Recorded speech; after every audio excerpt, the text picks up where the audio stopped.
சீதாபுரம் கிராமத்துல சேகர் குடும்பம் வாழ்ந்துட்டு வந்தாங்க. சேகர் குடும்பம் பெரிய பணக்காரங்களா இருந்தாங்க.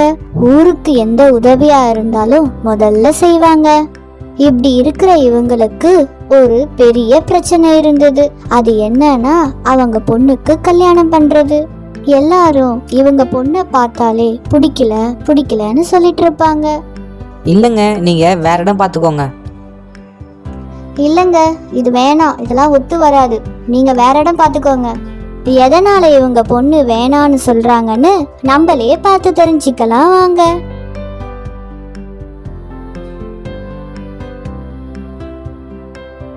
அனு, எங்கடி வெண்ணிலா? காலையில இருந்து ஆளையே காணோம், எங்கதான் போனா? எங்கம்மா போக போறா? வழக்கம் போல ரூம்ல தான் உட்காந்து தின்னுட்டு இருப்பா, போய் பாருங்க. அம்மா வெண்ணிலாவை பார்க்க ரூமுக்கு போறாங்க. அங்க வெண்ணிலா உட்காந்து ஃபுல் கட்டு கட்டிட்டு இருந்தா. வெண்ணிலா, உன்னை நினைச்சு அப்பா அங்க கஷ்டப்பட்டுட்டு இருக்காரு. நீ என்னடானா இங்க உட்காந்து சாப்பிட்டுட்டு இருக்க? ஒழுங்கா வா, அப்பா கூப்பிடுறாரு.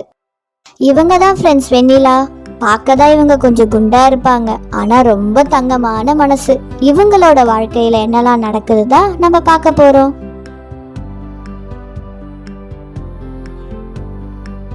என்னம்மா, எனக்கு எக்ஸசைஸ் பண்ணியா இல்லையா? நல்லா ஓடுனியா?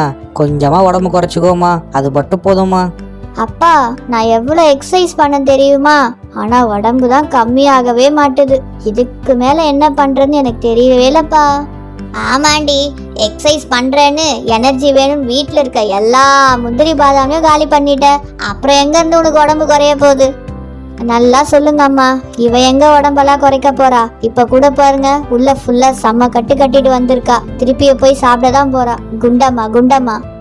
அப்பா பாருங்கப்பா, நான் இவளுக்கு அக்கா தானே, எனக்கு கொஞ்சம் கூட பயப்பட மாட்றா. என்னை எப்பா பார்த்தாலும் குண்டுன்னு கூப்பிடுறாப்பா. எனக்கு சுத்தமா பிடிக்கவே இல்லை. பின்ன குண்டா இருந்தா உன்னை அப்படிதான் கூப்பிடுவாங்க. நீ உடம்ப குறைச்சா அவ ஏன் உன்னை இப்படி கூப்பிட போறா? எல்லாரும் ஒண்ணு சேர்ந்து இப்படி பேசுறீங்களா? போங்க, எனக்கு கல்யாணமும் வேணாம், ஒன்னும் வேணாம், நான் போறேன். வெண்ணிலா கூச்சிட்டு அங்க இருந்து போயிடுறா. அப்போ சேகர் இப்படி பேசுறாரு. லக்ஷ்மி, நீங்களே இப்படி சொன்னா அப்புறம் மற்றவங்கள ஏன் இவளுக்கு பேச மாட்டாங்க? பாவம் அவ. இனிமே இவளை இப்படி பேசாதீங்க, நான் போய் தரகரை பார்த்துட்டு வரேன். அப்பா தரகர் வீட்டுக்கு போறாரு. என்னையா, என் பொண்ணுக்கு இடம் பார்க்க சொல்லியிருந்தல, என்ன ஆச்சு? ஐயா, நான் சொல்றேன், கோச்சுக்காதீங்க. நானும் எல்லார்கிட்டையும் பேசி வச்சிருக்கேன். ஆனா பொண்ணு கொஞ்சம் குண்டா இருக்கான்னு யாரும் வேணான்னு சொல்றாங்க ஐயா. சரியா, இப்போ நான் சொல்றதை கேளு. எங்க பொண்ணை யாரு கல்யாணம் பண்ணிக்கிறாங்களோ அவங்களுக்கு எடை தங்கம்னு சொல்லு. அப்புறம் யாராச்சும் வந்தாங்கன்னா என்னோட வீட்டுக்கு கூட்டிட்டு வா. என்னையா சொல்றீங்க? உங்க பொண்ணு எடை கொஞ்சம் அதிகம், நல்லா யோசிச்சுக்கோங்க ஐயா, அப்புறம் பின்னாடி வருத்தப்பட போறீங்க. நீங்க கவலைப்படாதீங்க தரகரே, நான் நல்லா யோசிச்சு பார்த்துட்டு தான் சொல்றேன். நீங்க ஆக வேண்டிய வேலையை பாருங்க. சேகர் இப்படி சொல்லிட்டு அங்க இருந்து போயிடுறாரு. அப்போ தரகர் இப்படி யோசிக்கிறாரு. அடைச்ச, நமக்கு ஒரு பையன் இல்லாம போயிட்டானே, இருந்திருந்தா எப்படியோ ஒரு 100 கிலோ தங்கமாச்சும் கிடைச்சிருக்கும். யாருக்கு கொடுத்து வச்சிருக்கோ. ஆனா ஒண்ணு மட்டும் பண்ணிடணும், யார் இடம் முடிக்கிறாங்களோ அவங்க கிட்ட நல்ல கமிஷன் பார்த்துட வேண்டியதுதான்.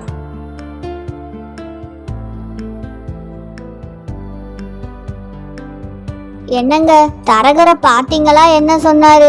இந்த தை மாசத்துக்குள்ள இவளுக்கு கல்யாணம் பண்ணிடணுமுங்க, இல்லனா 2 வருஷம் கழிச்சுதான் இவளுக்கு கல்யாணம் அமையுமா?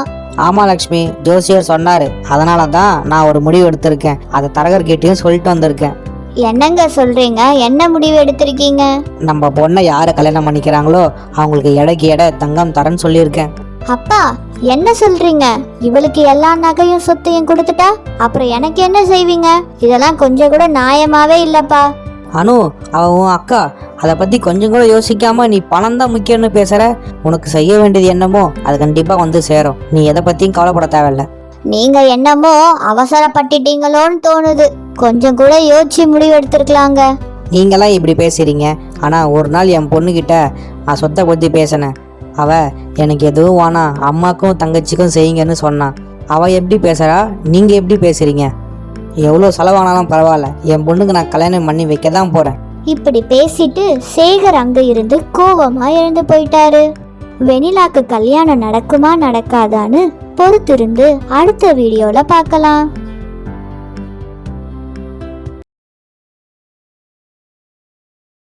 தரகர் அவங்க தெரிஞ்சவங்களுக்கும் சுத்தி இருந்தவங்களுக்கும் வெண்ணிலாவோட ஜாதகம் அப்புறம் தங்கம் கிடைக்கும்னு போன்ல சொல்லிட்டு இருந்தாரு.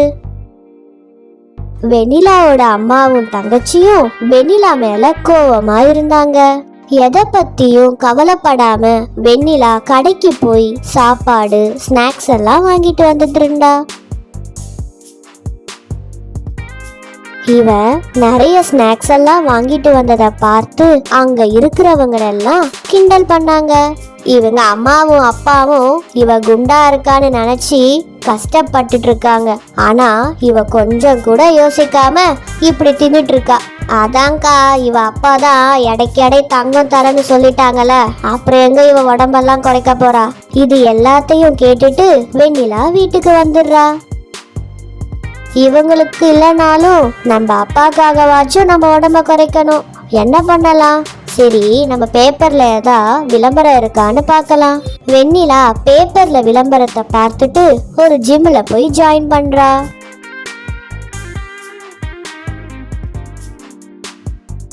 சார், நான் இங்க ஜிம்ல ஜாயின் பண்ண வந்திருக்கேன்.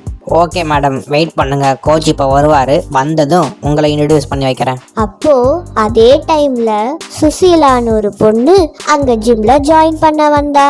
அவளையும் வெயிட் பண்ண சொன்னாங்க. ஹாய், என் பேர் சுசீலா. புதுசா எங்க ஜிம்ல ஜாயின் பண்ண வந்திருக்கேன். இந்த ஜிம் நல்லா இருக்குமா? உடம்ப குறைக்க முடியுமா? நானும் புதுசா தான் வந்தேன். இங்க பேப்பர்ல விளம்பரத்தை பார்த்துட்டு வந்திருக்கேன். அப்புறம் என் பேரு வெண்ணிலா. ஓகே வெண்ணிலா, நம்ம 2 பேரும் சேர்ந்தே உடம்ப குறைக்கலாம். இனிமே நம்ம ஃப்ரெண்ட்ஸ், ஓகேவா? இல்ல, என்கிட்ட அவ்வளவா யாருமே பேச மாட்டாங்க. நான் இவ்வளவு குண்டா இருக்கேன்னு எல்லாரும் எனக்கு கிண்டல் தான் பண்ணுவாங்க. ஆனா நீ என் கூட இருக்கன்னு சொல்றியே, எனக்கு ஆச்சரியமா இருக்கு. நான் மத்தவங்க மாதிரிலாம் கிடையாது வெண்ணிலா. ஒருத்தர் உருவத்தை வச்சு யாரையும் பேசக்கூடாது. விடு, இனிமே நம்ம பழசெல்லாம் பேச வேணாம். அப்போ அங்க ஜிம் கோச் வந்தாரு. இவங்க 2 பேரையும் பார்த்தாரு. ஓகே, நீங்கள் நாளையிலேருந்து ஷாப்பா 7 o'clock வந்துடுங்க. இப்போ நீங்கள் போகலாம், நாளைக்கு வந்துடுங்க. மறுநாள் 2 பேரும் ஜிம்முக்கு வந்தாங்க. அப்போ அங்க இருக்கிற கேர்ள்ஸ் எல்லாம் வெண்ணிலாவை பார்த்து சிரிச்சாங்க. ஏ, என்னடி இவளா ஜிம் பக்கம் வந்திருக்கா? இவளால ஒரு தோப்புக்காரனை கூட போட முடியாது. ஃபர்ஸ்ட் விடுடி, எப்படியோ இங்க ஒர்க் அவுட் பிடிச்சிட்டு வீட்டுல போய் நல்லா சாப்பிட்டு தூங்க தான் போறா. இன்னும் நல்லா பன்னிக்குட்டி மாதிரி ஆக போறா. இப்படி பேசி வெண்ணிலாவை எல்லாரும் கிண்டல் பண்ணி சிரிச்சிட்டு இருந்தாங்க. வெண்ணிலாக்கு ரொம்ப கஷ்டமா இருந்துச்சு. ஏ வெண்ணிலா, இதுக்கெல்லாம் நீ ஃபீல் பண்ணாத. மத்தவங்க கிடக்குறாங்க, நம்ம ஒர்க் அவுட் பண்றோம், உடம்ப குறைக்கிறோம், ஓகேவா?